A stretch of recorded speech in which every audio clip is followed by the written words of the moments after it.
Hi friends, welcome back to my channel. ಇವತ್ತು ನಾನೊಂದು super ಆಗಿರ್ತಕ್ಕಂತಹ rasam ರೆಸಿಪಿನ ಮಾಡಿ ತೋರಿಸ್ತಾ ಇದ್ದೀನಿ. ಇದು ಬಿಸಿ ಬಿಸಿ ಅನ್ನಕ್ಕೆ ತುಂಬಾ ಟೇಸ್ಟಿಯಾಗಿರುತ್ತೆ. ಇದನ್ನು ನಾವು ಮಾವಿನಕಾಯಿ ಸೀಸನ್ನಲ್ಲಿ ಮಾಡಿಕೊಂಡು ತಿನ್ಕೊಳ್ಬೋದು. ಮತ್ತು ಮಳೆ ಬರ್ತಾ ಇರೋವಾಗ ಈ ರೀತಿ ರಸಮ್ ರೆಸಿಪಿನ ನಾವು ಮಾಡ್ಕೊಂಡು ತಿನ್ನೋದ್ರಿಂದ ಶೀತ ಕೂಡ ಕಡಿಮೆ ಆಗುತ್ತೆ. ಬನ್ನಿ ಇದನ್ನು ಯಾವ ರೀತಿ ಮಾಡೋದು ಅಂತ ನೋಡ್ಕೊಂಡು ಬರೋಣ. ನಾನಿಲ್ಲಿ ಒಂದು ಮಾವಿನಕಾಯಿನ ತೊಗೊಂಡಿದ್ದೀನಿ. ನಾನು ಹುಳಿ ಇರತಕ್ಕಂತಹ ಮಾವಿನಕಾಯಿನ ತೊಗೊಂಡು ಅದನ್ನು ಸಿಪ್ಪೆನೆಲ್ಲ ತೆಗೆದು ಇಟ್ಕೊಂಡಿದ್ದೀನಿ. ಈ ರೀತಿಯಾಗಿ ಇದನ್ನು ನಾವು ಚಿಕ್ಕದಾಗಿ ಕಟ್ ಮಾಡಿ ಇಟ್ಕೊಂಡು ಅದನ್ನು ಅರ್ಧ ಲೀಟ್ರಷ್ಟು ನೀರನ್ನ ಹಾಕಿ ಕುದಿಲಿಕ್ಕೆ ಬಿಡಬೇಕು. ಈ ಮಾವಿನಕಾಯಿ ಪೀಸ್ನ ಹಾಕಿಬಿಟ್ಟು ಸುಮಾರು ಒಂದು 5 ರಿಂದ 6 ನಿಮಿಷಗಳ ಕಾಲ ನಾವು ಮೀಡಿಯಂ ಫ್ಲೇಮಲ್ಲಿ ಇದನ್ನು ಇಟ್ಬಿಟ್ಟು ಬೇಯಿಸ್ಕೊಳ್ಬೇಕಾಗತ್ತೆ. ಈಗ ಅದಕ್ಕೆ ನಾನು ಒಂದು 3 ಹಸಿಮೆಣಸಿನ್ಕಾಯಿನ ಉದ್ದುದ್ದವಾಗಿ ಕಟ್ ಮಾಡಿ ಹಾಕ್ಕೊಂಡು ಮುಚ್ಚಳ ಮುಚ್ಚಿ ಒಂದು 5 ರಿಂದ 6 ನಿಮಿಷ ಬೇಯಿಸ್ಕೊಂಡಿದ್ದೀನಿ. ನೋಡಿ, ಈ ರೀತಿ ಚೆನ್ನಾಗಿ ಬೆಂದಿದೆ ಮಾವಿನಕಾಯಿ ಪೀಸಸ್ಗಳೆಲ್ಲ.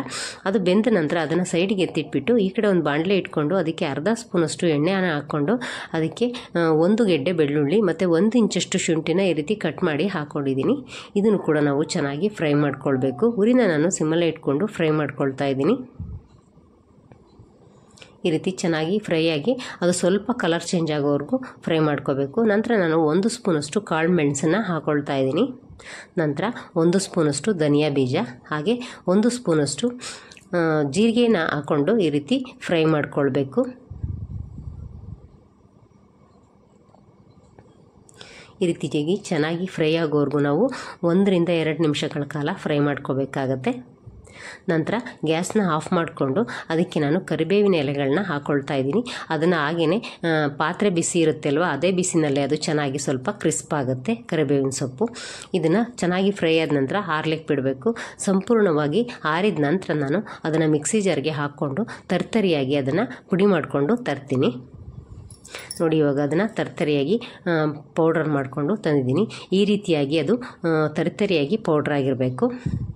ನೋಡಿ, ನಾನು ತೋರಿಸ್ತಾ ಇದ್ದೀನಲ್ಲ, ಈ ರೀತಿಯಾಗಿ ಇರಬೇಕಾಗತ್ತೆ. ತುಂಬಾ ನುಣ್ಣಗೆ ನಾವು ಅದನ್ನು ಪೌಡ್ರ್ ಮಾಡ್ಕೊಳ್ಬಾರ್ದು. ಈಗ ಅದೇ ಮಿಕ್ಸಿ ಜಾರ್ಗೆ ನಾನು ಬೇಯಿಸಿಟ್ಕೊಂಡಿರ್ತಕ್ಕಂತಹ ಮಾವಿನ ಹಣ್ಣಿನ ಪೀಸ್ಗಳನ್ನ ಹಾಕ್ಕೊಳ್ತಾ ಇದ್ದೀನಿ. ಇದನ್ನು ಕೂಡ ನಾವು ಸ್ಮೂತಾಗಿ ಗ್ರೈಂಡ್ ಮಾಡಿಕೊಂಡು ತೊಗೊಂಡು ಬರಬೇಕು. ನೋಡಿ, ಈ ರೀತಿಯಾಗಿ ಸ್ಮೂತಾಗಿ ಇರಬೇಕಾಗತ್ತೆ. ಇಷ್ಟಾದರೆ ಸಾಕು. ಈ ಕಡೆ ನಾನು ಅದೇ ಬಾಣಲೆನ ಇಟ್ಕೊಂಡು ಅದಕ್ಕೆ 1 ಸ್ಪೂನಷ್ಟು ಎಣ್ಣೆನ ಹಾಕ್ಕೊಂಡಿದ್ದೀನಿ.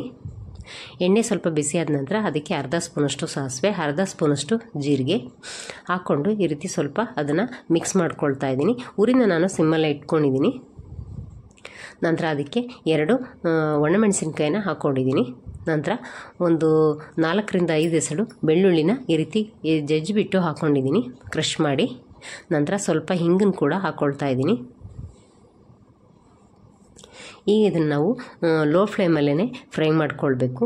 ಬೆಳ್ಳುಳ್ಳಿ ಸ್ವಲ್ಪ ಕಲರ್ ಬರೋವರೆಗೂ ನಾವು ಫ್ರೈ ಮಾಡ್ಕೋಬೇಕಾಗತ್ತೆ. ಸುಮಾರು 1 ರಿಂದ 2 ನಿಮಿಷ ಸಾಕಾಗುತ್ತೆ. ಈಗ ನೋಡಿ, ಬೆಳ್ಳುಳ್ಳಿ ಎಲ್ಲ ಸ್ವಲ್ಪ ಕಲರ್ ಚೇಂಜ್ ಆಗಿದೆ. ಅಲ್ಲಿವರೆಗೂ ನಾವು ಫ್ರೈ ಮಾಡ್ಕೊಂಡ ನಂತರ ಅದಕ್ಕೆ ನಾನು ಪುಡಿ ಮಾಡಿ ಇಟ್ಕೊಂಡಿದ್ದೆ ಅಲ್ವಾ, ಪೌಡರ್ ಮಾಡಿ ಆ ಮಸಾಲೆನ ಹಾಕ್ಕೊಳ್ತಾ ಇದ್ದೀನಿ. ಇದನ್ನು ನಾವು ತುಂಬ ಹೊತ್ತು ಫ್ರೈ ಮಾಡ್ತಕ್ಕಂತಹ ಅವಶ್ಯಕತೆ ಇರೋದಿಲ್ಲ. ಯಾಕೆ ಅಂದರೆ ನಾವು ಮೊದಲೇ ಅದನ್ನು ಫ್ರೈ ಮಾಡಿ ಪುಡಿ ಮಾಡಿರ್ತೀವಿ. ಹಾಗಾಗಿ ಜಸ್ಟ್ ಮಿಕ್ಸ್ ಮಾಡ್ಕೊಂಡ ನಂತರ ನಾನು ಈಗ ಅದಕ್ಕೆ ಮಾವಿನಕಾಯಿನ ಪೇಸ್ಟ್ ಮಾಡಿ ಇಟ್ಕೊಂಡಿದ್ದೆ ಅಲ್ವಾ, ಬೇಯಿಸಿದ ಮಾವಿನಕಾಯಿ ಹೋಳುಗಳನ್ನ ಅದನ್ನು ಹಾಕ್ಕೊಳ್ತಾ ಇದ್ದೀನಿ, ಆ ಪೇಸ್ಟ್ನ. ಈಗ ಅದಕ್ಕೆ ಮಾವಿನಕಾಯಿ ಬೇಯಿಸಿ ಇಟ್ಕೊಂಡಿದ್ವಿ ಅಲ್ವಾ, ಅದೇ ನೀರನ್ನೇ ಹಾಕ್ಕೊಳ್ತಿದ್ದೀನಿ. ನಂತರ ನಾವು ಅದನ್ನು ಈ ರೀತಿ ಚೆನ್ನಾಗಿ ಮಿಕ್ಸ್ ಮಾಡ್ಕೊಳ್ಬೇಕು. ಅದು ಮಿಕ್ಸ್ ಆಗೋದಿಲ್ಲ, ಹಾಗಾಗಿ ನಾನು ಬೀಟರ್ ಸಹಾಯದಿಂದ ಅದನ್ನು ಸ್ವಲ್ಪ ಮಿಕ್ಸ್ ಮಾಡ್ಕೊಳ್ತೀನಿ.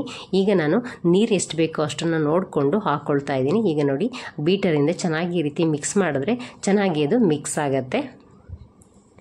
ಈಗ ಈ ರೀತಿ ಬೀಟ್ ಮಾಡಿದ ನಂತರ ಎಷ್ಟು ನೀರು ಬೇಕೋ ನಮ್ಮ ರಸಮ್ಗೆ ಅಷ್ಟನ್ನು ನೀರು ಹಾಕ್ಕೊಂಡು ನಾವು ಅದಕ್ಕೆ ರುಚಿಗೆ ತಕ್ಕಷ್ಟು ಉಪ್ಪನ್ನು ಹಾಕ್ಕೊಂಡು ಕೊನೆಯಲ್ಲಿ ಅದಕ್ಕೆ ಕರಿಬೇವಿನ ಎಲೆಗಳನ್ನ ಸೇರಿಸ್ಕೊಳ್ತಾ ಇದ್ದೀನಿ. ಉಪ್ಪನ್ನು ನಾವು ಮಾವಿನಕಾಯಿ ಬೇಯಿಸುವಾಗ ಹಾಕ್ಕೊಂಡಿದ್ದೀವಿ. ಇವಾಗ ನಾವು ನೋಡಿಕೊಂಡು ಉಪ್ಪನ್ನು ಹಾಕ್ಕೊಳ್ಬೇಕಾಗುತ್ತೆ, ಟೇಸ್ಟ್ನ ನೋಡಿಕೊಂಡು. ನೋಡಿ ಎಷ್ಟು ಸಖತ್ತಾಗಿ ಬಂದಿದೆ ಅಂತ. ಟೇಸ್ಟು ಕೂಡ ಅಷ್ಟೇ ಸಖತ್ತಾಗಿರುತ್ತೆ. ಬಿಸಿ ಬಿಸಿ ಅನ್ನಕ್ಕೆ ತುಂಬಾ ಚೆನ್ನಾಗಿರುತ್ತೆ. ನೋಡಿ ಎಷ್ಟು ಚೆನ್ನಾಗಿ ಕಾಣಿಸ್ತಿದೆ ಅಂತ.